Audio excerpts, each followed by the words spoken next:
नमस्कार दोस्तों, रोमा की आवाज में आपका स्वागत है। आज की हमारी कहानी का नाम है एक औरत की पीड़ा।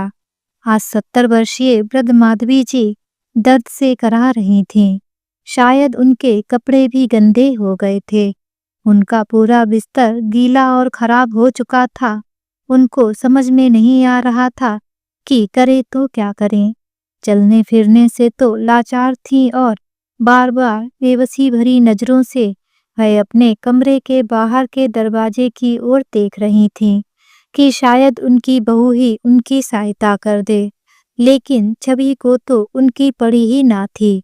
वह तो सोचती थी कि बुढ़िया कल मर रही हो तो आज ही मरे मेरी बला से, और यही सोचकर वह अपने कामों में मस्त थी। उसके कानों में माधवी जी के कराहने की आवाज का कुछ भी असर नहीं पड़ रहा था। वह तो अपने काम में मस्त थी और अपनी सासू माँ के दर्द से उसे कुछ लेना देना ही नहीं था। उनका बेटा रंजीत बार बार दरवाजे की तरफ देख रहा था कि शायद उसकी पत्नी उसकी माँ की कुछ सहायता कर दे। 2-3 बार तो रंजीत बाहर होकर भी आ गया, लेकिन अभी तक मंजरी का कोई पता नहीं था। 2-3 बार फोन उठाकर फोन भी ट्राई कर लिए, पर मंजरी ने फोन तक नहीं उठाया। 1-2 बार बड़ी उम्मीद के साथ रसोई में काम करती हुई अपनी पत्नी छवि की तरफ भी देखा, पर छवि ने ध्यान तक नहीं दिया। गुस्सा भी बहुत आ रहा था उस पर कुछ कह नहीं सकता था क्योंकि छवि जवाब देना सीख चुकी थी। अचानक अंदर कमरे में से माँ माधवी जी के कराहने की आवाज आई तो अंदर कमरे में आकर देखा माँ उदास से बिस्तर पर पड़ी हुई थी। आंखों में से कुछ बूंदें आंसू की गिर चुकी थीं। बड़ी उदासी के साथ उन्होंने रंजीत की तरफ देखा, फिर उन्होंने दूसरी तरफ मुंह कर लिया। देखकर रंजीत सिर्फ इतना ही बोला, बस माँ, मंजरी अभी थोड़ी देर में आती ही होगी, आप परेशान ना हो। आखिर वापस मोबाइल उठाकर मंजरी को फोन करने लगा। इतने में मोबाइल की रिंग दरवाजे पर ही महसूस हुई। बाहर जाकर देखा तो मंजरी आ चुकी थी। उसे देखते ही रंजीत बोला, मंजरी तुम आज भी लेट आई हो, माँ कब से तुम्हारा इंतजार कर रही है। भैया जी क्या बताएं, कितनी ही कोशिश कर लो पर ट्रैफिक के कारण लेट हो ही जाती हूँ। अच्छा ठीक है, जाओ पहले माँ के पास जाओ। मंजरी अंदर कमरे में गई और दरवाजा हल्का सा लगा दिया। इधर रंजीत अभी भी गुस्से से अपनी पत्नी छवि को घूर रहा था, पर छवि निरंतर वैसे ही काम किए जा रही थी जैसे कुछ हुआ ही ना हो। रंजीत लड़ने के मूड से रसोई में आया। इससे पहले कि वो कुछ कहता, छवि ने अपना टिफिन पैक किया और रसोई से निकलकर अपना बैग उठाया और अपने स्कूल के लिए रवाना हो गई। रंजीत को गुस्सा तो बहुत आ रहा था, पर क्या कर सकता था। आखिरकार उसने मंजरी के लिए चाय चढ़ाई और चाय का कप बाहर हॉल में रखकर मंजरी को आवाज दे दी, मंजरी अपनी चाय ले जाओ। इतने में मंजरी निकलकर बाहर आई और चाय उठाने लगे तो रंजीत ने पूछा, माँ ठीक है। उसके सवाल को सुनकर मंजरी ने रंजीत की तरफ देखा और कहा, हाँ भैया जी, माँ जी ठीक है। सुबह से कई बार पूछ चुका हूँ पर वो कुछ जवाब ही नहीं दे रही थी। अभी भी रंजीत ने सवाल किया तो मंजरी ने जवाब दिया, वो दरअसल भैया जी उनके कपड़े गंदे हो गए थे, इसलिए परेशान हो रही थी। शायद इसीलिए वह आपको जवाब नहीं दे रही थी। ओह, तुमने कल जाने से पहले माँ को डायपर नहीं लगाया था। लगाया था भैया जी, पर कपड़े तो गंदे हो ही जाते हैं। बस मैंने उन्हें नहला दिया है। चाय पीकर उन्हें कुछ खिला पिला देती हूँ। उन्होंने सुबह से शायद कुछ नहीं खाया और ना ही कुछ पिया है। टेबल पर सब सामान ऐसे ही रखा है। सुनकर रंजीत को अपनी पत्नी छवि पर बहुत गुस्सा आ रहा था। रंजीत मंजरी के सामने ही बोला, कैसी पत्नी है मेरी, कैसी औरत है जिसे माँ की तकलीफ तक नहीं दिखती। अगर मेरी माँ की जगह उसकी माँ होती बिस्तर पर, तब भी ऐसा ही करती। कभी माँ के कमरे में जाकर झांकती तक नहीं। माँ सुबह से परेशान है, शर्म के मारे अपने बेटे को नहीं कह पा रही, तो कम से कम बहू होने के नाते वही पूछ लेती, लेकिन नहीं, पता नहीं मन में क्या लेकर बैठी है। सचमुच भैया जी, आपको पता नहीं कि भाभी जी मन में क्या लेकर बैठी हैं। मंजरी के सवाल से रंजीत आश्चर्यचकित रह गया। बस इतना ही कहा, तुम माँ का ख्याल रखो। रंजीत वहीं बैठ गया और मंजरी अपनी चाय लेकर अंदर माधवी जी के पास चली गई। बैठे बैठे ही रंजीत अतीत के गलियारों में घूमने लगा। सुबह के 4:30 बजे थे। पूरा मोहल्ला नींद में डूबा था, पर छवि की नींद चूल्हे की लकड़ियों की खड़खड़ाहट और चाची की कर्कश आवाज से हर रोज की तरह टूट चुकी थी। कहाँ मर गई कल मूही, आज फिर देर हो गई। तुझे उठाने के लिए क्या हम घंटा बजाएं? छवि हड़बड़ाकर उठी। सर्दियों की सुबह थी, उसका कमरा नहीं, एक कोना था। रसोई के बगल में बनी छोटी सी टीन की शेड, जहाँ ना खिड़की थी ना दरवाजा ठीक से बंद होता था।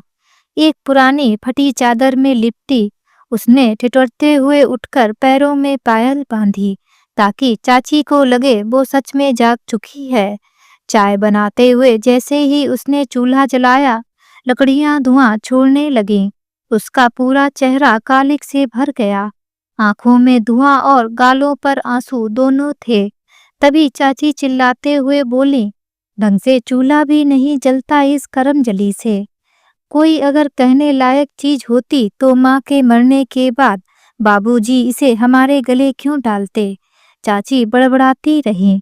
छवि का उस घर में एक भी दिन ऐसा ना जाता जो उसकी चाची उसको कुछ ना कुछ खरी खोटी बातें ना सुनाती। चाची उसको बुरा भला सुनाने तक ही सीमित ना रहती, वह तो छवि पर हाथ उठाने से तक ना चूकती। छवि की आंखें उस पुराने एल्बम की ओर जाती जिसमें उसकी माँ की एक मुस्कुराती तस्वीर थी, वही जो चूल्हे के पास रखे एक टूटे फ्रेम में कब से जमी धूल के नीचे दब गई थी। माँ की वो मुस्कान अब बस याद थी, सहारा नहीं।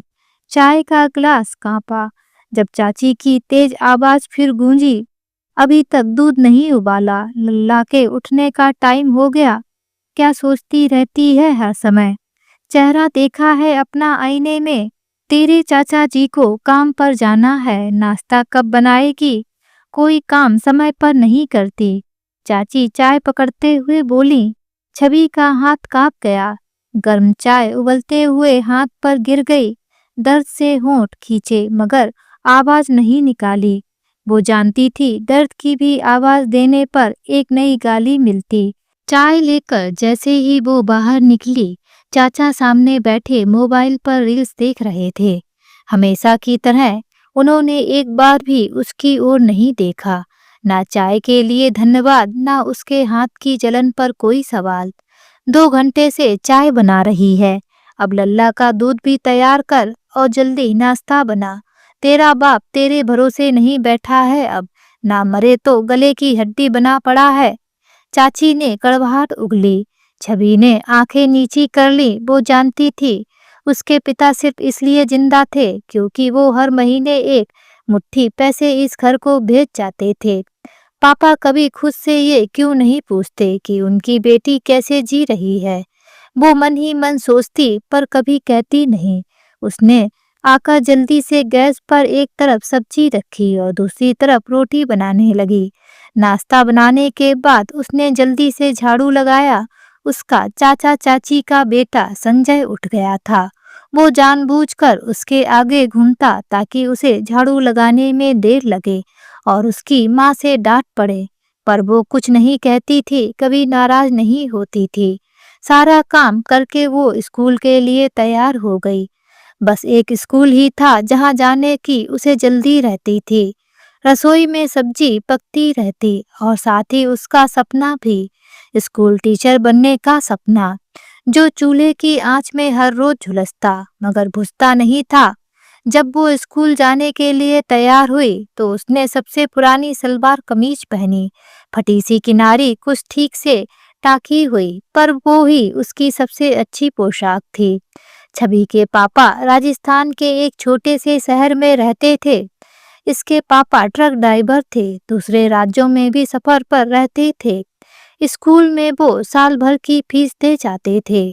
वो महीने में एक आध बार घर आते थे और छवि के खर्चे के तौर पर चाचा को पैसे दे जाते थे, पर उसे कभी किसी ने कुछ नहीं दिया, ना उसने मांगा। ये पढ़ने में अच्छी थी और स्कूल टीचर बनना चाहती थी। स्कूल में पूजा उसकी बेस्ट फ्रेंड थी और उसकी मम्मी इसके लिए खाने को रोज कुछ ना कुछ भेजती थी। स्कूल अच्छा लगने का कारण पूजा भी थी। वक्त बदला, ये बड़ी हो गई। उसने 12वीं के पेपर दे दिए थे, रिजल्ट आना बाकी था। एक पूजा की मम्मी ही थी जो उसे प्यार से देखती थी। उन्होंने आज भी उसके लिए टिफिन भेजा था। बेटा, मैंने आज आलू के पराठे रखे हैं, गर्म ही खाना, वो धीरे से बोली। छवि की आंखें भर आईं। पूजा की मम्मी उसके लिए माँ की तरह थी, लेकिन उसकी चाची को यह सब चुभता था। वो अकेले स्कूल ही था जहाँ वो सांस ले सकती थी, बाकी हर जगह वो बस जिंदा थी, जी नहीं रही थी। रात को जब वो वापस आती तो उसे फिर चूल्हा जलाना होता, फिर चाची के पैर दबाने होते, फिर झूठे बर्तन धोने होते और फिर अपनी टीन की शेड में सो जाना होता, जहाँ मच्छर, धुआं और आंसू उसके साथी होते। उसकी नींद से पहले की आखिरी दुआ यही होती, हे माँ, कहीं से मेरी तरफ देखो, मुझे अपने पास बुला लो या मेरे सपनों को जरा सी जगह दे दो इस जिंदगी में। छवि की आंखों में इन दिनों सपनों की नमी थी। 12वीं की परीक्षा देकर वह हर शाम छत पर बैठती, आकाश को ताकती और अपनी डायरी में लिखा करती, अब मैं भी आगे पढ़ूंगी, कोई कॉलेज मिलेगा, कोई नौकरी और शायद एक दिन अपना घर। उसे पूरा यकीन था कि उसके पापा अब की बार लौटेंगे तो उसे फॉर्म भरने के लिए पैसे जरूर देंगे, मगर नियति ने उसके लिए कोई और फैसला कर रखा था। जिस सुबह उसका जीवन हमेशा के लिए बदल गया, वो एक आम सुबह की तरह ही शुरू हुई थी, पर दोपहर होते ही चाची के फोन की घंटी बजी। पहले तो चाची ने अनसुना किया, फिर झुंझलाकर उठाया और अचानक उनकी आंखें फैल गईं। चेहरा सख्त हो गया। क्या? कहाँ? किस हॉस्पिटल में? छवि घबरा गई। क्या हुआ चाची? किसका फोन था? चाची कुछ पल चुप रहीं, फिर बस इतना कहा, तेरे बाप का एक्सीडेंट हो गया है, चल तैयार हो, हॉस्पिटल चलते हैं। जब छवि हॉस्पिटल पहुंची, वहां मौत का सन्नाटा था। कोने में एक स्टील के स्ट्रेचर पर सफेद कपड़े में लिपटी एक निशब्द देह थी और वो देह उसके पापा की थी। छवि की चीख निकल गई, पापा, आप ऐसे कैसे चले गए मुझे अकेला छोड़कर? आपने वादा किया था ना कि मेरा कॉलेज करवाएंगे। आपने कहा था कि अब हम अच्छा जीवन जिएंगे। पापा, जवाब दीजिए ना। पर जवाब कहाँ था अब? वो पिता जो कभी अपनी मजबूरी में ज्यादा बात नहीं कर पाते थे, आज हमेशा के लिए खामोश हो चुके थे। हॉस्पिटल के एक कोने में एक बूढ़ा व्यक्ति भारी कपड़ों में लिपटा अपनी गाड़ी से उतरता दिखाई दिया। छवि ने देखा कि वो आदमी पापा के डेड बॉडी के पास आया, सिर झुकाया और आंखों में कुछ आंसू बहाए, लेकिन छवि को उन आंसुओं में बनावटीपन महसूस हुआ। आप कौन हैं? छवि ने पूछा। बूढ़ा व्यक्ति धीरे से बोला, मैं रामलाल गुप्ता हूँ, उस कार का मालिक जिसकी जान बचाने में तुम्हारे पापा की जान चली गई। छवि सन्न रह गई। वह नहीं जानती थी कि उसके पापा ने किसी की जान बचाई थी। एक पल के लिए उसे गर्व हुआ, लेकिन अगले ही पल एक और सच्चाई उसके सामने आई, एक कड़वी, घिनौनी और तकलीफदेह सच्चाई। वो पापा के पास आकर रोने लगी, जबकि चाचा चाची उस बूढ़े के साथ बातें करने लगे। फिर चाचा उसके पास आए और बोले, बेटा, वो तुझे बुला रहे हैं, उनकी कार को बचाते हुए भैया का एक्सीडेंट हुआ है। वो चाचा के साथ उनके पास गई। वह बूढ़ा बोला, तुम्हें क्या चाहिए? जो भी चीज तुम्हें चाहिए मैं तुम्हें दे सकता हूँ। लेकिन छवि ने उनसे कुछ भी लेने से मना कर दिया। अगले 2 दिन तक छवि गम में डूबी रही। पापा का अंतिम संस्कार हुआ, रिश्तेदार आए तो आंसू बहाकर चले गए और फिर घर में एक अजीब सी खामोशी छा गई। लेकिन इस खामोशी के बीच चाची और चाचा के चेहरे पर एक और ही हलचल थी, फुसफुसाहटें। बंद कमरे की बातें और बार बार मोबाइल पर किसी से बातचीत। छवि को कुछ भी समझ में नहीं आ रहा था। मैं अब क्या करूं, कहाँ जाऊं, कौन है मेरा? हर सवाल बिना जवाब के टकरा कर लौट आता।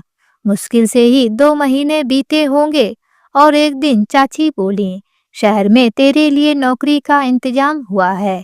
रामलाल गुप्ता जी बहुत बड़े आदमी हैं। उन्होंने तेरे लिए होटल में रिसेप्शनिस्ट का काम निकाला है।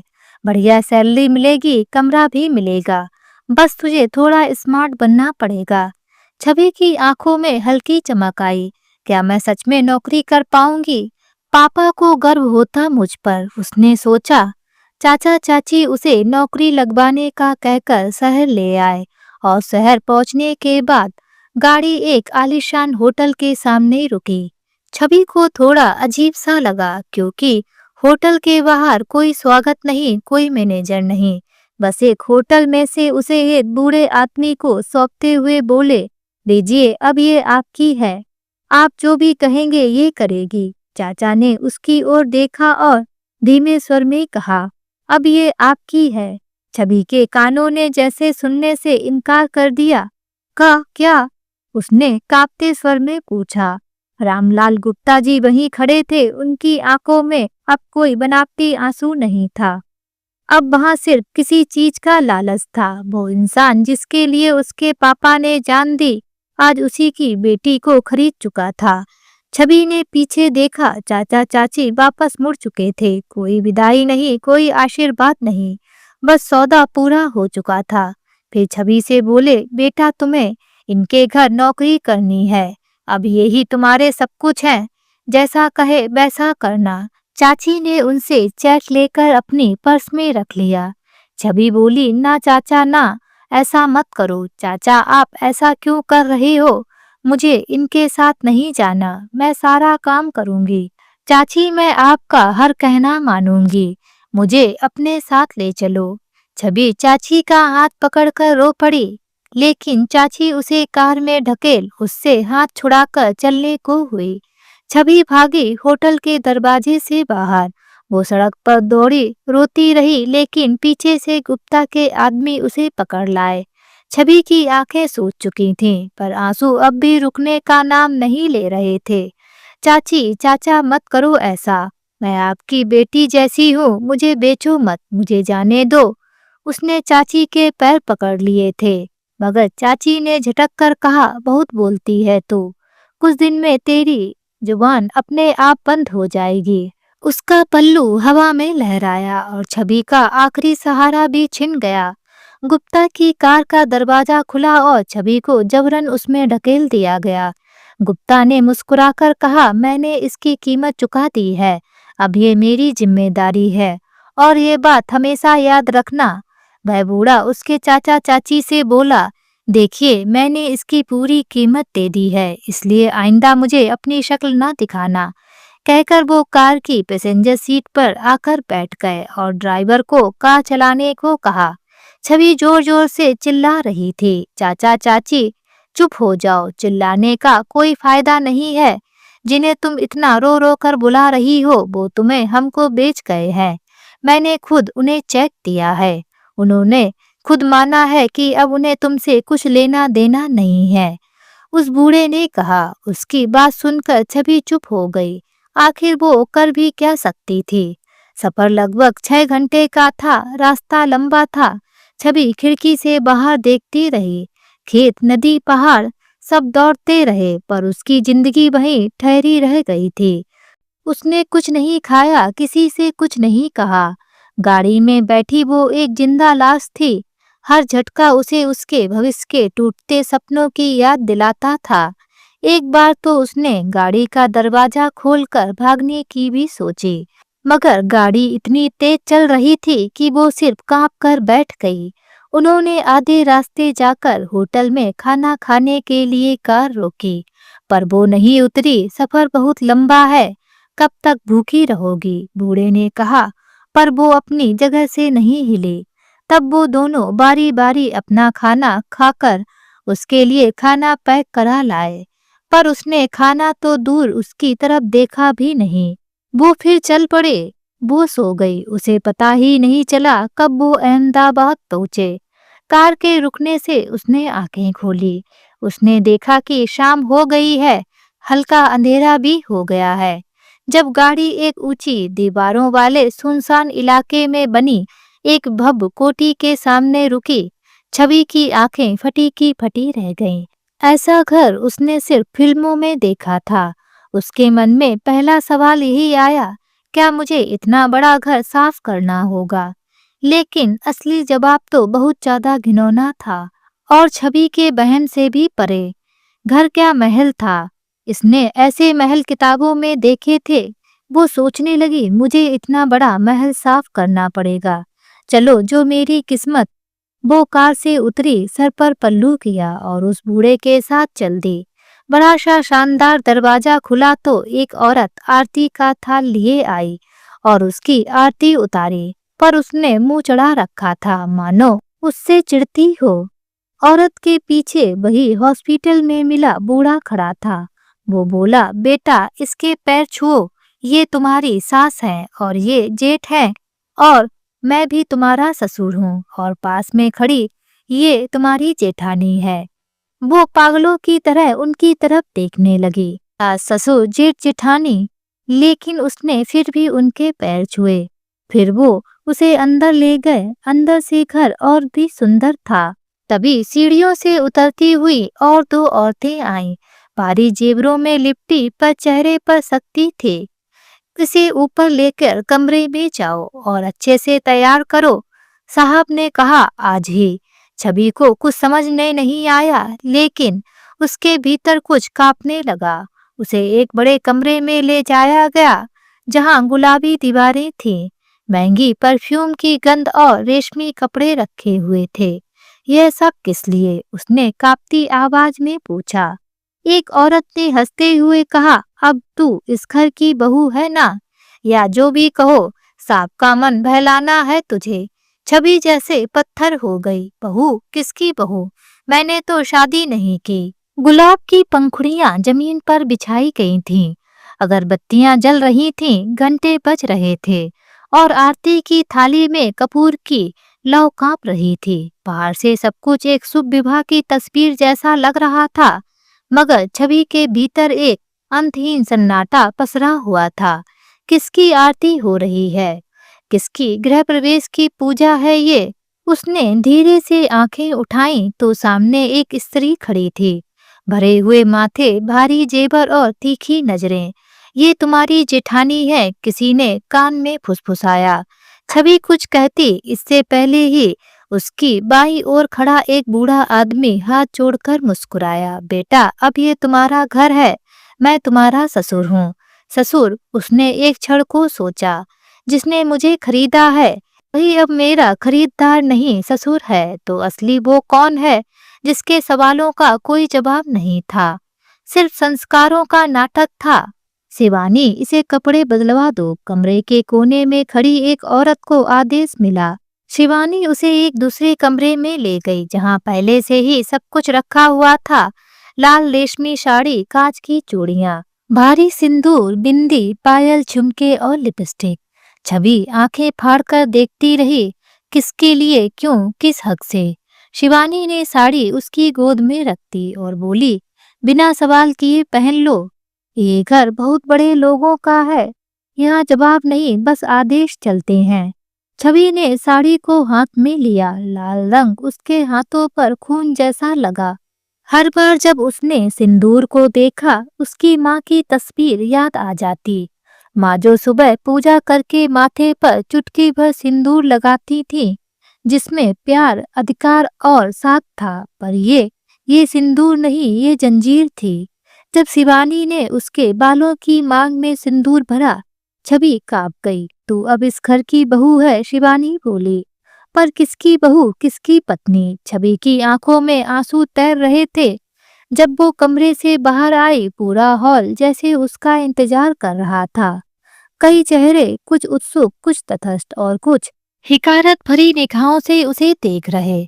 फोटो खिंचवाई गई, मिठाइयाँ बांटी गईं और छवि को सोने की चूड़ियाँ पहनाई गईं। पर किसी ने भी उससे नहीं पूछा कि क्या वो इस सब के लिए तैयार थी? वो बस खड़ी रही, एक लाल साड़ी में लिपटी, एक झूठी मुस्कान ओढ़े, एक सौदे की सजावट बनकर। रात को जब वो अपने नए कमरे में पहुंची, सामने एक बड़ा पलंग था, सजाया हुआ लेकिन खाली। दीवार पर एक तस्वीर टंगी थी, एक लड़का, जवान, गंभीर चेहरा। ये कौन है?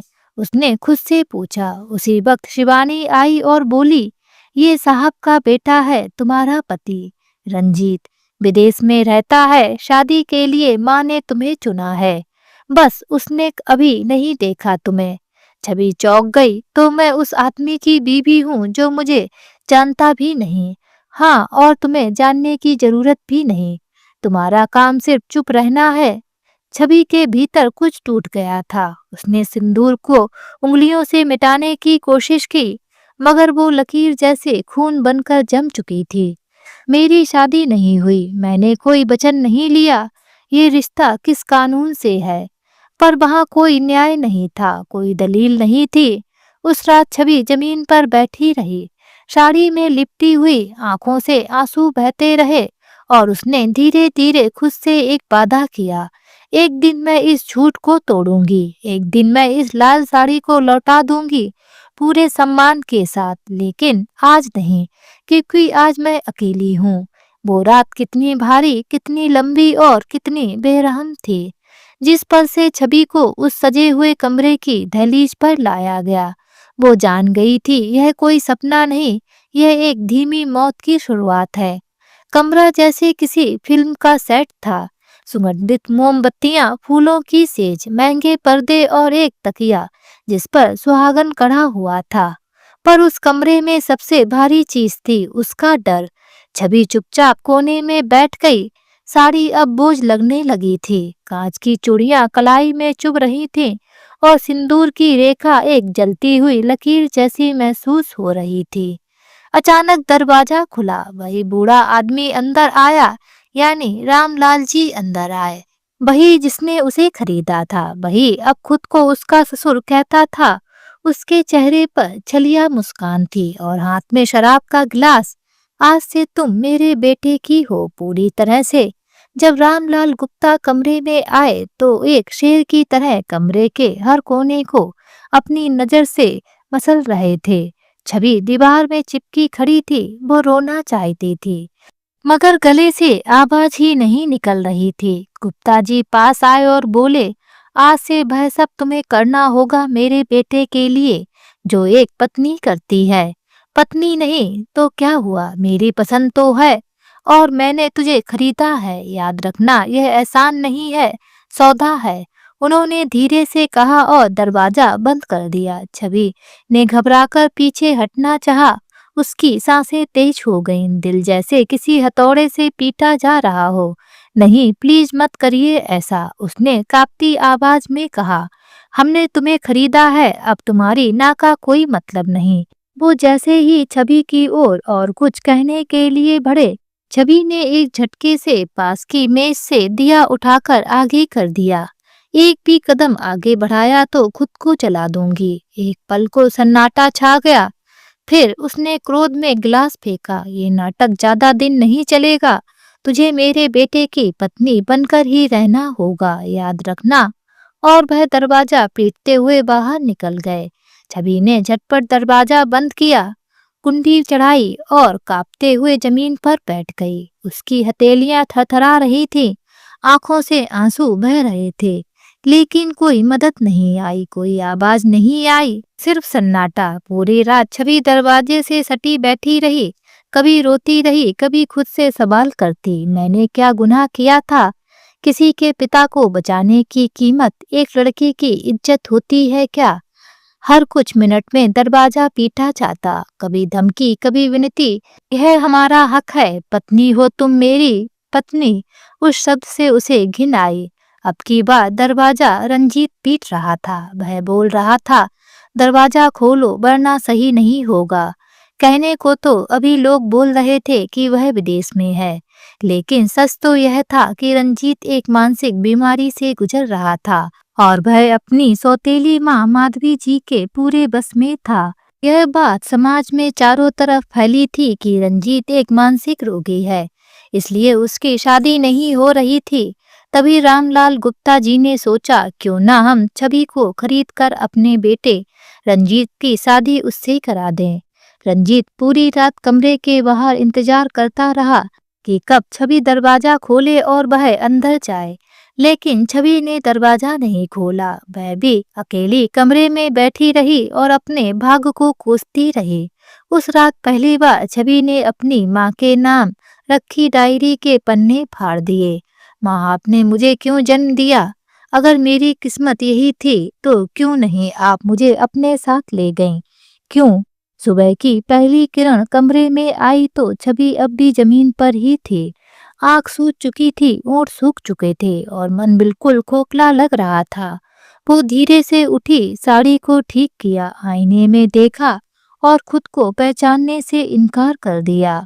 वो अब छवि नहीं थी, वो एक खाली खोल बन चुकी थी, जिसका शरीर तो जिंदा था, लेकिन आत्मा शायद रात के ही किसी पहर मर चुके थे। जब वो दरवाजा खोलकर बाहर निकली, घर के नौकर और महिलाएं उसे देख रहे थे। किसी की निगाहों में सहानुभूति नहीं थी, सिर्फ ताज्जुब था कि वो अब भी बची कैसे है।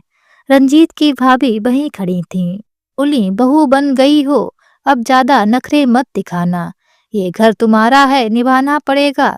छवि ने उसकी तरफ देखा, एकदम बेजान पत्थर जैसी निगाहों से। उसने खुद से कुछ नहीं कहा उस दिन, पर अंदर कहीं एक आवाज गूंज रही थी, मैं अब कुछ नहीं हूँ, लेकिन यह भी नहीं रहूंगी।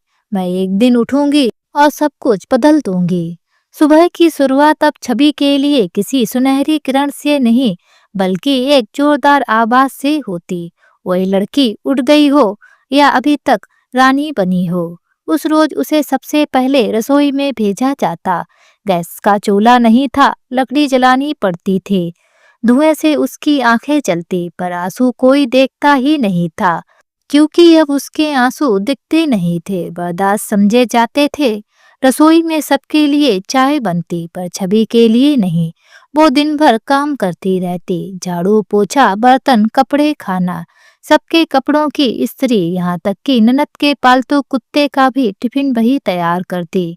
वो लड़की, इसे बोलो झाड़ू उठाए, नीचे से धोना, ऊपर से नहीं। किसी ने कभी उसका नाम नहीं लिया। छवि अब सिर्फ उसकी याद में था। उस नाम से उसे अब कोई नहीं बुलाता था। घर के लोग सबके चेहरे अलग थे, पर भावनाएं एक सी थीं, क्रूरता, घृणा और वासना। नंद जो खुद सजे धजे घूमती, उससे कहती, मेरे लिए मेरा ब्लाउज हाथ से धोना, मशीन खराब कर देगी कपड़ा। दिन भर की मेहनत के बाद जब छवि की पीठ झुकने लगती, तब रात शुरू होती। एक नई यातना, एक नया आदेश, तुम्हारा पति बुला रहे हैं तुम्हें। वो जो उसका पति था, अब सिर्फ उसकी जरूरतों का गुलाम बना लिया था उसे। कोई अधिकार नहीं, कोई सम्मान नहीं, सिर्फ जरूरत के वक्त याद की जाने वाली चीज बन चुकी थी छवि। हर रात उसका बलात्कार नहीं होता था, पर हर दिन उसका अपमान, उसकी इंसानियत का हनन जरूर होता था। रंजीत उसके साथ बेहद ही कठोर व्यवहार करता। वह उसको अपनी पत्नी नहीं बल्कि अपना गुलाम मानता। वो रात जब बिना छुए चली जाती तो उसे एक अजीब सी राहत मिलती, लेकिन साथ ही एक डर भी, शायद अगली बार और बदतर होगा। शरीर के जख्म भर भी जाएं, पर आत्मा का घाव, वो तो हर सुबह एक नए नुकीले शब्द से, एक नई आंखों की नजर से फिर से हरा हुआ हो जाता। एक दिन जब छवि थक कर सीढ़ियों पर बैठी थी, एक नौकरानी उसके पास आई और फुसफुसाई, तुम्हारा नाम क्या है? छवि कुछ पल चुप रही, फिर कहा था, छवि, अब तो मैं सिर्फ वो लड़की हूँ। लेकिन उस दिन उसके भीतर कुछ हल्का सा हिला। शायद कुछ बाकी था, शायद कुछ अब भी जिंदा था। क्या वो अब लिखना शुरू करेगी? क्या वो अपने दर्द को शब्दों में उतारेगी, या फिर कोई और जख्म उसकी आत्मा को जगा देगा?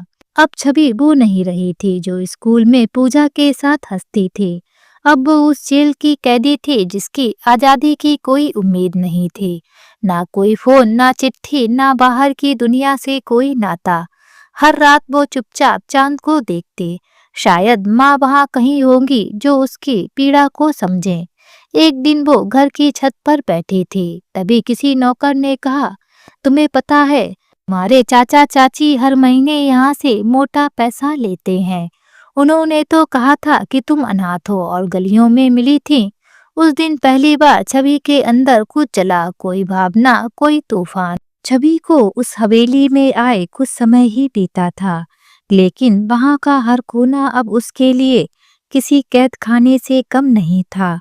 रामलाल गुप्ता उस घर के मालिक और छवि के ससुर ने उसे रंजीत की पत्नी के रूप में सबके सामने रखा था, लेकिन उस रिश्ते की बुनियाद झूठ, लालच और धोखे पर टिकी थी। और इस पूरे खेल की सबसे खतरनाक खिलाड़ी थी रामलाल की पहली पत्नी माधवी जी। माधवी जी को जब ये खबर मिली कि उनके पति रामलाल गुप्ता ने छवि नाम की एक अनजानी, गरीब और कम पढ़ी लिखी लड़की को उनके मानसिक रूप से बीमार बेटे रंजीत की पत्नी बना दिया है, तो उनके अंदर कुछ चटक गया। उनका गुस्सा आकाश चीर रहा था, लेकिन चेहरे पर वो वही सौम्य मुस्कान ओढ़े रही जिसकी आड़ में वे सालों से जहर बो रही थीं। रंजीत, जिसे अपनी मां ने खुद मानसिक रोगी बना दिया था। रंजीत की मां रामलाल जी की दूसरी पत्नी का देहांत तभी हो गया था जब रंजीत सिर्फ 2 साल का था, क्योंकि रामलाल जी ने तो 2 शादियां की थीं और वह अपनी छोटी पत्नी से बहुत प्यार करते थे। छोटी पत्नी के देहांत के बाद रामलाल जी रंजीत को अपनी पहली पत्नी माधवी जी के पास ले आए, पर माधवी जी कभी उसे स्वीकार नहीं कर पाईं। उनका डर सिर्फ एक था, विरासत। उन्होंने धीरे धीरे रंजीत को अपनी ममता के जाल में बांधा, लेकिन उस ममता में वो मिठास नहीं थी जो माँ की गोद में होती है। वो तो ऐसा जहर था जो सालों से असर करता रहा। बचपन से ही रंजीत को ऐसी दवाइयाँ दी जाती जिन्हें वो टॉनिक कहती थीं। वो दवाइयाँ उसके दिमाग की नसों में धीरे धीरे आग बनकर फैलती रहीं और रंजीत एक खौफनाक, हिंसक, भ्रमित नौजवान बन गया। छवि को जैसे ही ये बताया गया कि रंजीत उसका पति है, वो लड़का अजीब सा था। अचानक हंसने लगता, फिर एकदम गुस्से से चीखने लगता। उसकी आंखें लाल और आवाज डरी हुई होती, जैसे किसी और दुनिया में रहता हो। पहली ही रात जब रंजीत को बताया गया कि अब ये तुम्हारी बीवी है, तो वो छवि के पास आकर बस एक ही बात बार बार कहता रहा, तो उसकी नहीं है, तू मेरी है। मुझे माँ ने बताया है, तू सिर्फ मेरी है। छवि को उसके स्पर्श से घिन आती, लेकिन वो खुद को बचाने के लिए भाग नहीं सकती थी। कभी कभी रंजीत उसे जबरदस्ती खींचता, कभी उसे अपने कमरे में बंद कर देता और कहता, माँ कहती है तू मुझे छोड़ देगी, मैं तुझे कहीं नहीं जाने दूंगा। माधवी जी जानती थीं कि रंजीत उनके नियंत्रण में है। वे खुद उसे भड़काती, तुझे तवज्जो नहीं देती, तेरे सामने सिर नहीं झुकाती, तेरी आंखों में आंखें डालती है, यही है बीबी, सबक सिखा दे। रंजीत माँ की हर बात पत्थर की लकीर समझता। वो छवि को कभी पत्थर मारता, कभी बाल पकड़कर घसीटता। एक दिन तो उसने छवि को सीढ़ियों से नीचे ढकेल दिया। छवि की कमर में महीनों तक दर्द रहा, लेकिन अस्पताल नहीं ले जाया गया। बस घर की एक नौकरानी ने हल्दी का लेप लगा दिया और कहा, बीबी जी को गुस्सा आ जाएगा, चुप रहो। हर रात जब रंजीत की मानसिक स्थिति बिगड़ती तो उसे छवि के पास भेज दिया जाता। रामलाल जी इन सब से अनजान थे। उन्हें लगता था कि उनका बेटा अब स्थिर हो रहा है और बहू उसकी देखभाल कर रही है, लेकिन अंदर एक अलग ही नरक जल रहा था। छवि का शरीर अब चुपचाप सब सहता था, लेकिन उसकी आत्मा हर दिन टूटती जाती थी। उसे अब रंजीत से डर नहीं लगता था, उसे डर लगता था उस मुस्कुराहट से तो माधवी जी के चेहरे पर खिलती थी, जो माधवी जी के चेहरे पर खिलती थी जब छवि को चीखते हुए देखा जाता। उस रात जब रंजीत ने उसे फिर से जमीन पर गिरा दिया और कमरे का दरवाजा बाहर से बंद कर दिया गया, छवि चुपचाप उठी। उसके चेहरे पर आंसू नहीं थे, सिर्फ एक लंबी खामोशी थी। वो उठी, आईने में खुद को देखा। चेहरा सूजा हुआ था, ओंठ पर खून था, पर आंखों में एक नई आग थी। माँ जहाँ कहीं भी होंगी देख रही होंगी, अब मैं चुप नहीं रहूंगी। वो जान गई थी ये सिर्फ एक पति की हिंसा नहीं थी, ये एक औरत का षड्यंत्र था जिसने एक मासूम को इस्तेमाल किया, एक मानसिक रोगी को शिकार बनाया और एक बेटी को बलि का बकरा बना दिया। जब छवि उसकी दुल्हन बनकर उस घर में आई थी, क्यों माधवी जी ने उससे कभी सीधे मुंह बात नहीं की थी? वो हमेशा अपनी सास वाली टेक में रहती थीं। उन्हें लगता था कहीं उनके बेटे को छवि छीन ना ले। बस यही डर उनके व्यवहार में झलकता था। हर बात में मीन मेख निकालना, उसमें 10 कमियां गिनाना, यही उनकी आदत बन गई थी। और इस आदत का सबसे ज्यादा फायदा उठाया था वैष्णवी ने। उसे तो मानो मजा आता था अपनी माँ को भाभी के खिलाफ भड़काने में। रंजीत अपनी माँ के बहुत करीब था, इसलिए वो भी उन्हीं पर ज्यादा विश्वास करता और जब भी कोई बात होती तो भी छवि को 2 बातें सुना ही देता। एक दिन वैष्णवी को कॉलेज अपनी नीली यूनिफॉर्म में जाना था, पर उसने यूनिफॉर्म निकालकर छवि को देना ही भूल गई।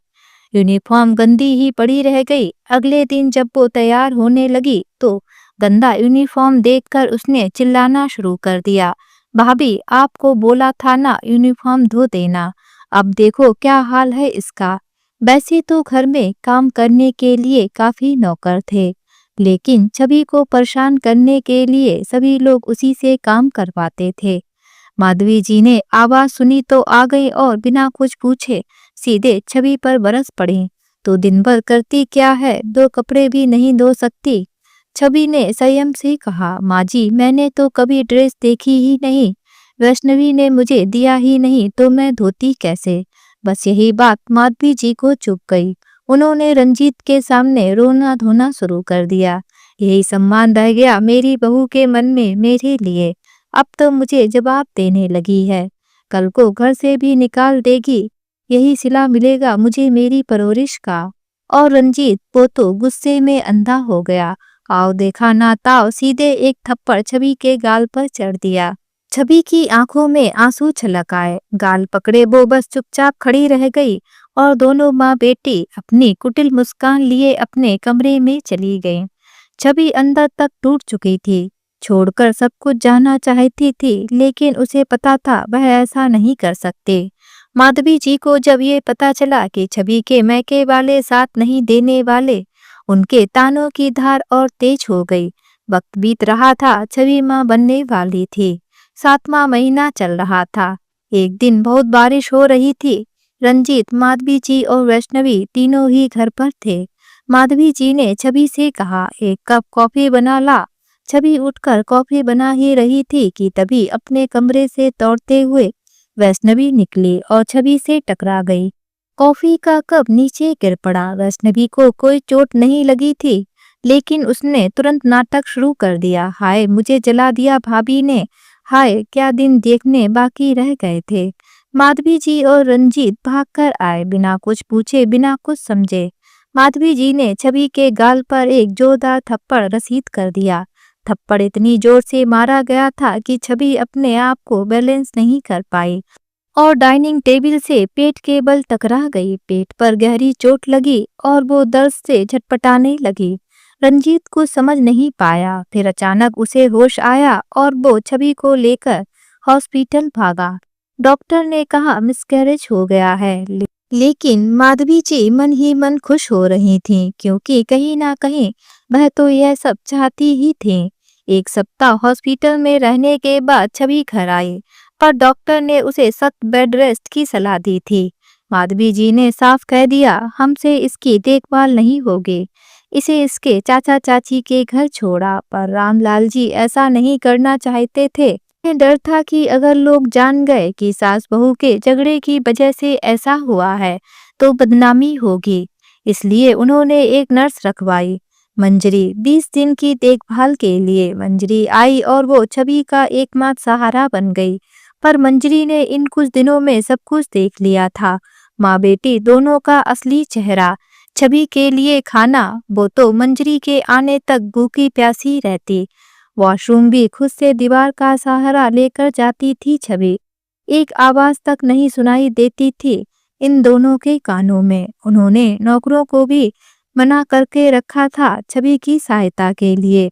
धीरे धीरे छवि ठीक हो गई। फिर वक्त बीता, वैष्णवी की शादी हो गई और वो ससुराल चली गई। 4 साल बीत गए, छवि दोबारा माँ नहीं बन सकी।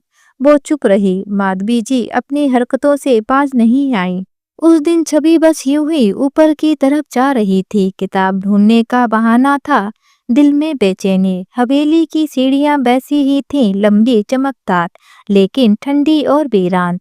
तभी उसने देखा माधवी जी अपने कमरे के बाहर बालकनी पर फोन पर बात कर रही थीं। उनकी आवाज धीमी थी, लेकिन सब जहर की तरह थे। छवि चुपचाप सांस रोके पर्दे के पीछे खड़ी हो गई। मैं तो बिल्कुल नहीं चाहती कि रंजीत का घर बसे।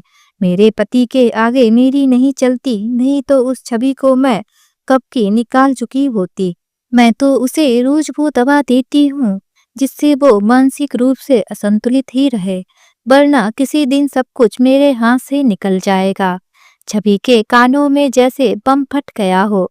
उसकी आंखें फटी की फटी रह गईं। जिसे आज तक मानसिक रोगी समझती रही, वो दरअसल एक सुनियोजित साजिश थी। एक माँ द्वारा अपने सौतेले बेटे को जानबूझकर पागल बनाकर रखने की साजिश, ताकि उसकी पत्नी की जिंदगी नरक बनी रहे, कि कोई दावा ना कर सके, ना जायदाद पर ना सम्मान पर। छवि का दिल कांप गया, लेकिन अगले ही पल उसकी आंखों में एक नई चमक आ गई, पहली बार बदले की। उस रात छवि ने खुद से वादा किया, अब आंसू नहीं बहाऊंगी, अब आवाज बनूंगी। लेकिन उसके पास ना कोई दोस्त था, ना ही सहारा। उसने एक छोटी सी डायरी चिपकर लिखनी शुरू की, हर दिन की घटनाएं, समय, तारीख और नाम। वो अब एक जासूस बन गई थी अपने ही जीवन की। छवि ने रंजीत की दवाइयों का पैकेट देखा। हर दिन माधवी जी खुद उसे एक गिलास दूध में गोलियां डालकर देती थी और नौकरों को सख्त मना था कि वे उसमें कुछ ना छुएं। एक दिन जब माधवी जी पूजा में थीं, छवि ने रंजीत के कमरे से वो दवा की शीशी चुपचाप उठाई और किताबों के बीच छिपा दी। फिर हवेली में पुराने काम करने वाले एक बुजुर्ग नौकर से पूछा, काका ये दवा रंजीत भैया को कब से दी जा रही है? काका ने डरते हुए कहा, बहू जी ये तो तब से जब रंजीत बाबू स्कूल जाते थे। कभी दिमाग गर्म हो जाता था उनका तो मैडम ने कहा दवा देनी है, लेकिन आज तक सुधरे नहीं। छवि को शक यकीन में बदल गया। कुछ दिन बाद रामलाल जी बाहर गए हुए थे। छवि ने बड़ी चालाकी से रंजीत की दवाइयों की एक शीशी डॉक्टर के पास जांच के लिए भेज दी, पुराने नौकर का सहारा लेकर। यह दवा लंबे समय तक लेने से मानसिक भ्रम, गुस्सा, आक्रोश और भावनात्मक अस्थिरता पैदा कर सकती है।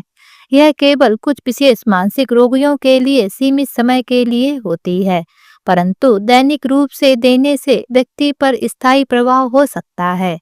छवि ने ये रिपोर्ट संभालकर अपने पल्लू में छिपा ली। ये उसकी ढाल बन सकती थी। अब सबसे बड़ा दांव खेलना था उसी बातचीत की रिकॉर्डिंग जो उस दिन उसने सुनी थी। एक दिन उसने नौकरानी से माधवी जी के फोन का मॉडल और पैटर्न लॉक पूछ लिया, क्योंकि वह नौकरानी माधवी जी के सबसे ज्यादा करीब थी। बहाना बनाया, रंजीत भैया को गाना सुनवाना है। फिर छवि ने एक पुराना मोबाइल उठाया जिसमें रिकॉर्डिंग होती थी। एक दिन जब माधवी जी की छत पर फोन पर किसी से बात कर रही थी, छवि पर्दे के पीछे से वो बातचीत रिकॉर्ड कर रही थी। उसमें साफ शब्द थे, मैं चाहती हूँ रंजीत कभी ठीक ना हो। वो अगर नॉर्मल हो गया तो सारी प्रॉपर्टी छिन जाएगी, और वो छवि, उसे मैं ऐसे नहीं छोड़ने वाली। अब छवि के पास 3 चीजें थीं, डॉक्टर की रिपोर्ट, फोन की रिकॉर्डिंग, रोज की डायरी, तारीखों और घटनाओं से भरी। उस रात जब हवेली में सब सो चुके थे, छवि छत पर बैठी थी, चांद के नीचे खामोशी में एक योजना बुन रही थी। वह जानती थी कि केवल सच जान लेना काफी नहीं, अब वक्त था कुछ बदलने का, लेकिन बिना शोर के। अगर मैं सीधे विरोध करूंगी तो सब मुझे ही पागल साबित कर देंगे, लेकिन अगर मैं धीरे धीरे रंजीत को वापस उसकी असलियत में ले आऊं तो शायद सब बदल सकता है। छवि ने एक बहाना बनाकर रामू काका को गांव के बाहर डॉक्टर सतीश चौधरी के पास भेजा। वही डॉक्टर जिन्होंने दवाओं की असलियत बताई थी। उन्होंने छवि के कहने पर कुछ विशेष दवाएं लिखी जो रंजीत की मानसिक स्थिति को धीरे धीरे सामान्य करने वाली थी। डॉक्टर ने कहा अगर ये दवाएं बिना किसी तनाव के और नियमित दी जाएं तो रंजीत पूरी तरह से ठीक हो सकता है। लेकिन किसी भी हालत में ये बात माधवी जी को ना पता चले। छवि ने नई दवाइयां गांव से लाकर खुद छिपा कर रख दी। वो जानती थी रंजीत सीधे कुछ नहीं खाएगा जो छवि दे, इसीलिए उसने वही रास्ता चुना जो माधवी जी ने सालों से अपनाया था, छल मगर नेक इरादों से। रामू काका की मदद से छवि ने रंजीत की पुरानी दवाइयों की खाली शीशियां लेकर नई दवाइयां उन्हीं में भर दी। रंग आकार सब लगभग वही थे। अब हर दिन जब माधवी जी खुद रंजीत को दवा देती, उन्हें जरा भी शक नहीं होता। पहले हफ्ते में ही छवि ने महसूस किया रंजीत की आंखों में अब अजनबियत की जगह कुछ सवाल थे। वो अब हर बात पर गुस्सा नहीं करता, बल्कि कभी कभी छवि की ओर देखता तो कुछ कहने की कोशिश करता। एक रात जब छवि ने गलती से थाली गिरा दी, रंजीत ने उसे पहली बार नहीं मारा, बल्कि धीरे से बोला, कोई बात नहीं, चीजें गिर जाती हैं। छवि की आंखें भर आईं। ये कोई मामूली पल नहीं था, उसे उस कैद से बाहर लाने की पहली सीढ़ी थी। माधवी जी रोज की तरह संतुष्ट थीं। उन्हें लग रहा था कि सब वैसा ही चल रहा है जैसा वो चाहती थी। लेकिन छवि की चालाकी इतनी महीन थी कि साजिश भी अब चुपचाप उनके पैरों के नीचे से जमीन खिसका रही थी। एक दिन जब छवि बरामदे में बैठी थी, रंजीत पास आकर बोला, तुम कौन हो? माँ कहती है कि तुम मेरी पत्नी हो, लेकिन तुम कभी माँ जैसी बातें नहीं करते। छवि ने धीरे से उसकी ओर देखा, मुस्कुराई, एक दर्द भरी मुस्कान। हाँ रंजीत, मैं तुम्हारी पत्नी हूँ और शायद एक दिन तुम खुद सब समझ पाओगे। वो जानती थी अभी वो दिन दूर है, लेकिन अब वो सफर शुरू हो चुका था। रात के सन्नाटे में हवेली की घड़ी ने जब 1 बजाया, छवि अब भी जाग रही थी। बाहर बरसात की बूंदें छत पर पड़ती तो भीतर दिल की धड़कनों में कोई पुराना दर्द टपकता। तभी दरवाजे पर एक हल्की सी दस्तक हुई। छवि, यह आवाज अब उसके लिए अजनबी नहीं थी। यह रंजीत था, लेकिन आज उसकी आवाज में कोई अलग कंपन था, कोई हिचक, कोई डर और शायद कोई सच। छवि ने दरवाजा खोला। रंजीत सामने खड़ा था, नशे या गुस्से में नहीं, बल्कि होश में और डर में लिपटा हुआ। मैं सो नहीं पा रहा, मुझे अजीब अजीब यादें आ रही हैं। रंजीत की आंखें नम थीं। छवि चुप रही। उसे महसूस हो गया कि आज कुछ टूटने वाला है या जुड़ने वाला है। दोनों आंगन की चौखट पर बैठ गए। बारिश की बूंदों के बीच एक सन्नाटा। माँ कहती है कि मैं बचपन से ही कमजोर था, लेकिन मुझे याद है मैं तो बहुत तेज भागता था ना, स्कूल में दौड़ता था, पेड़ पर चढ़ता था। फिर सब क्यों धुंधला हो गया? छवि ने उसकी तरफ देखा। उसके अंदर का बच्चा आज अपनी माँ से सवाल कर रहा था। एक दिन माँ ने मुझे एक सफेद गोली दी थी, कहती थी इससे सिर दर्द ठीक होगा। फिर हर दिन वो दवा आई और मैं बस भूलता गया, खुद को, लोगों को और हंसना। छवि की आंखों से 2 बूंदें गिर पड़ी, क्योंकि वो अब सिर्फ पत्नी नहीं, एक गवाह थी उस अन्याय की। रंजीत ने आगे धीरे से कहा, माँ कहती थी कि छवि मुझे धोखा देगी। वो तुम्हारे बारे में हमेशा बुरा कहती थी, लेकिन तुमने कभी कुछ गलत नहीं किया। क्यों? छवि ने अपनी कपकपाती आवाज में कहा, क्योंकि तुम मेरे पति हो रंजीत, और मैं चाहती थी कि एक दिन तुम खुद सब जानो। रंजीत की आंखों में पहली बार संकोच नहीं, सम्मान की झलक थी। तो क्या मेरी माँ ने मुझे पागल बनाया सिर्फ इसलिए कि मैं उनका बेटा नहीं था? छवि कुछ नहीं बोली, सिर्फ चुपचाप उसका हाथ थाम लिया। यह चुप्पी ही आज सबसे बड़ा जवाब थी, एक सच्चाई जो अब खुद उजाला बन रही थी। जब सुबह हुई, रंजीत उसी चौखट पर बैठा था, लेकिन अब उसकी आंखों में डर नहीं था, जिज्ञासा थी और हल्का सा आक्रोश। छवि, अब मैं दवा तभी लूंगा जब तुम कहोगी, और माँ से कुछ पूछना है, सब पूछना है। छवि मुस्कुराई। पहली बार उसके होठों पर वो मुस्कान थी जो एक रणनीति की जीत की थी। छवि जिंदगी में जितना कुछ सह चुकी थी, शायद ही किसी ने कल्पना की होगी कि उससे भी आगे और कुछ बाकी होगा।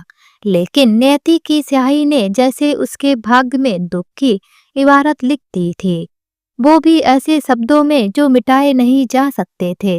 रंजीत, जो अब तक अपनी माँ और बहन के साये में जी रहा था, अब धीरे धीरे छवि की भावनाओं और तकलीफ को समझने लगा था।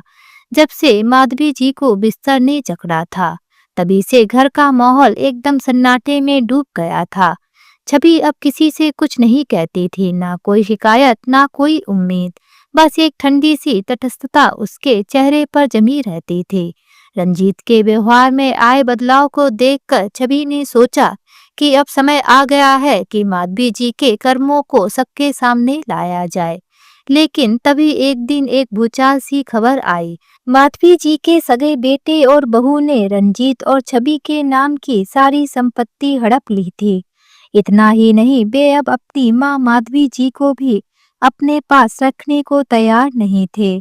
हम क्यों रखें इन्हें, अब तो इनका बेटा यही है, वही देखे अपनी माँ को, साफ शब्दों में कह दिया गया था।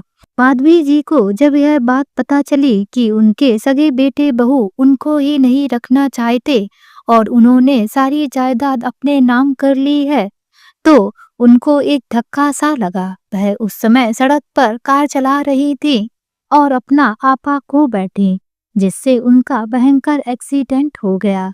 जब यह खबर रामलाल गुप्ता जी को मिली तो उनके पैरों के नीचे जमीन खिसक गई। क्या मेरा अपना बेटा, जिसे मैंने उंगली पकड़कर चलना सिखाया, वो मेरी पत्नी को और मेरे छोटे बेटे को घर से निकाल रहा है? रामलाल जी का सीना कसने लगा और अगले ही पल वो जमीन पर गिर पड़े। दिल का दौरा पड़ा और वो इस दुनिया से विदा हो गए। घर में कोहराम मच गया, पर सबसे अजीब बात यह थी कि उनके अंतिम संस्कार में वह सगा बेटा और बहू सिर्फ औपचारिकता निभाने आए। रंजीत तो टूट चुका था, पिता की मौत, माँ की हालत और घर से निकल जाने की जिल्लत। छवि ने चुपचाप सब कुछ समेटा और अपने रंजीत का हाथ थामकर उस घर से बाहर आ गई, जहां उसने कभी अपना सपना देखा था। अब उनके पास कुछ नहीं था, बस एक छोटी सी दुकान थी जिसे रामलाल जी ने रंजीत के नाम करवाया था। यही अब उनकी पूरी दुनिया बन चुकी थी। छवि ने इस कठिन घड़ी में हार नहीं मानी। वो जानती थी कि अब उसे रोना नहीं, लड़ना है, वक्त से भी और तकदीर से भी। छोटे बच्चों को ट्यूशन पढ़ाना शुरू कर दिया। दिन के वक्त वो बच्चों को पढ़ाती और शाम होते ही दुकान पर रंजीत का हाथ बटाती। दोनों ने अपनी दुनिया को फिर से खड़ा करने की ठान ली थी। रंजीत की जिंदगी अब एक नई पटरी पर चल रही थी। एक छोटी सी दुकान, छवि की ट्यूशन क्लास और उनकी छोटी सी दुनिया। लेकिन कुछ यादें, कुछ सवाल ऐसे होते हैं जो लाख कोशिशों के बाद भी पीछा नहीं छोड़ते। तभी मंजरी ने रंजीत को आवाज लगाते हुए कहा, भैया जी, अब मैं चलती हूँ। मंजरी की आवाज सुनकर रंजीत ने देखा कि शाम हो चुकी है। वह अपने यादों से बाहर आ चुका था, लेकिन आज उसके अंदर एक बेचैनी थी। उस रात जब सब कुछ शांत था, हवा में भी एक अजीब सी ठहराव था। छवि चुपचाप कमरे में बैठी रजिस्टर में बच्चों के नाम लिख रही थी कि तभी रंजीत ने एक गहरी सांस ली और धीरे से बोला, अगर अगर तुम्हारी माँ आज इस हालत में होती छवि, क्या तब तुम भी यूं ही खामोश रह पाती? क्या तुम भी अपनी माँ को ऐसे ही बिस्तर पर पड़े देखती और कहती, अब मेरा हिसाब पूरा हुआ? छवि का हाथ रुक गया। पेन से स्याही की एक बूंद रजिस्टर पर गिर गई, जैसे कोई घाव खुल गया हो। मैं पूछ रहा हूँ छवि, रंजीत अब आवाज ऊंचा करने लगा था, क्या तब भी तुम यही करती? क्या तुम इतनी बेरहम बन जाती? क्या तुम्हारी ममता भी इस तरह खत्म हो जाती? छवि का चेहरा एकदम सख्त हो गया था। उसने अपनी आंखें रंजीत की आंखों में डाली और पहली बार उसने अपनी चुप्पी तोड़ी। तो सुनो रंजीत, अगर मेरी माँ ने मुझे बचपन से ही मानसिक रोगी बना दिया होता, मेरे सपनों को दवाइयों में घोलकर निगलवा दिया होता, मेरे व्यक्तित्व को कुचल दिया होता, तो शायद मैं भी आज तुमसे ज्यादा नफरत करती। रंजीत पीछे हट गया, जैसे किसी ने उसका चेहरा थप्पड़ से लाल कर दिया हो। क्या बकवास कर रही हो छवि? ये क्या कह रही हो तुम? मेरी माँ ने ऐसा कुछ नहीं किया। वो मेरी माँ है। लेकिन छवि अब रुकने वाली नहीं थी। उसने धीरे से अलमारी में से एक पुराना कागज निकाला। डॉक्टर शर्मा का प्रमाण पत्र। ये देखो, ये वही डॉक्टर हैं जो कभी तुम्हारे इलाज के नाम पर तुम्हें दवाइयाँ देते थे, पर असल में ये सब तुम्हारी माँ के इशारे पर कर रहे थे, ताकि तुम कमजोर रहो, ताकि तुम कभी इस घर के मालिक ना बन सको, ताकि उनकी नजर में सिर्फ उनका सगा बेटा ही सब कुछ हो। रंजीत की आंखों की पुतलियां फैल गईं। उसने कांपते हाथों से कागज लिया और पढ़ने लगा। हर शब्द उसके अंदर नस्तर की तरह उतर रहा था। ये क्या है? ये क्या है छवि? ये कैसे हो सकता है? उसके शब्दों में घुटन थी, चिल्लाहट थी और उस दर्द की पहली झलक जो कभी उसने महसूस नहीं की थी। छवि अब उसके पास आई, उसके कांपते कंधों को थामते हुए बोली, मैंने यह सब तब जाना जब मैंने तुम्हारी दवाइयों को बदलवाया था। वो जो तुम बरसों से लेते आए थे, वो तुम्हें ठीक नहीं कर रही थी बल्कि बिगाड़ रही थी। मैंने डॉक्टर से बात की, छानबीन की और ये सच सामने आया।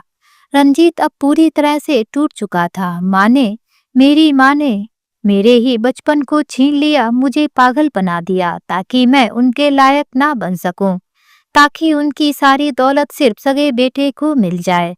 हाँ रंजीत, और उसी बेटे ने आज उन्हें बिस्तर पर छोड़ दिया है ताकि वो जान सके कि कैसे होती है बेबसी की सजा।